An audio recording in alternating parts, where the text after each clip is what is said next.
Hello, this book is Harold and the Purple Crayon by Crockett Johnson. I expect a lot of you will recognise this book.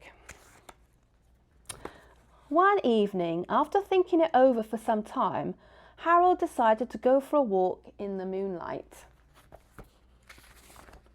There wasn't any moon and Harold needed a moon for a walk in the moonlight. And he needed something to walk on. Oh, look, he's drawing the moon. He made a long straight path so he wouldn't get lost.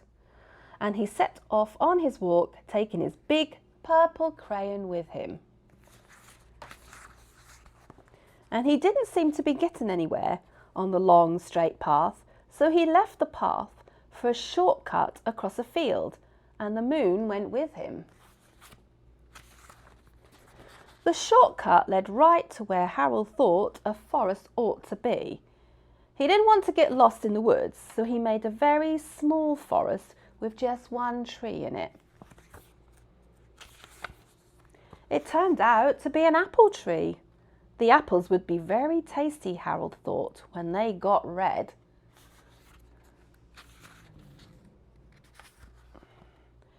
So he put a frightening dragon under the tree to guard the apples. It was a terribly frightening dragon. Ooh. It even frightened Harold. He backed away. His hand, holding the purple crayon, shook. Suddenly he realised what was happening. By then, Harold was over his head in an ocean. His shaking hand drew an ocean. He came up thinking fast, and in no time he was climbing aboard a trim little boat. See, he drew himself a boat. He quickly set sail, and the moon sailed along with him. After he had sailed long enough, Harold made land without much trouble. He stepped ashore on the beach, wondering where he was. The sandy beach reminded Harold of picnics, and the thought of picnics made him hungry, so he laid out a nice, simple picnic lunch. There was nothing but pie, but there were all 9 kinds of pie that Harold liked best. When Harold finished his picnic, there was quite a lot left. He started to see so much delicious pie go to waste.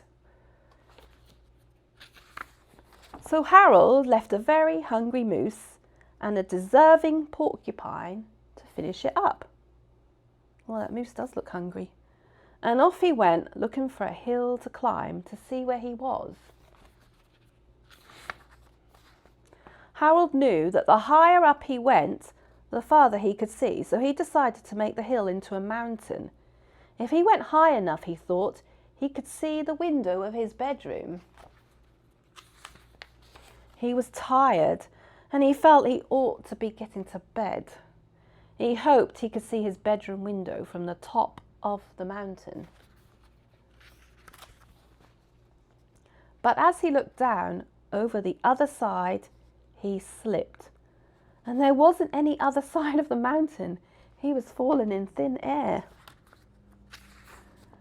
But luckily he kept his wits and his purple crayon.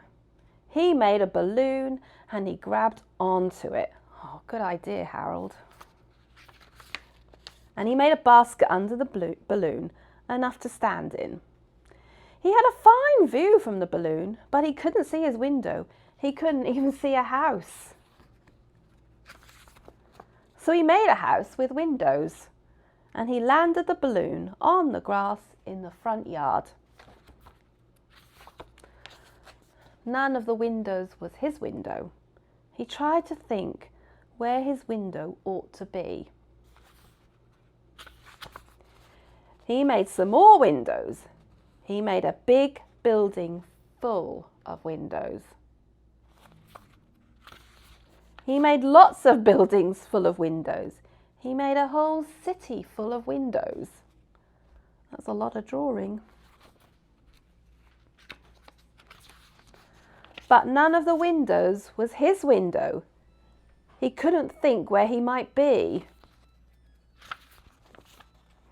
He decided to ask a policeman. The policeman pointed the way Harold was going anyway, but Harold thanked him. And he walked with the moon, wishing he was in his room and in bed. Then suddenly Harold remembered. He remembered where his bedroom was when there was a moon. It was always right around the moon. There. And then Harold made his bed. He got in it and he drew up the covers. The purple crayon dropped on the floor and Harold dropped off to sleep. He had quite the adventure, didn't he?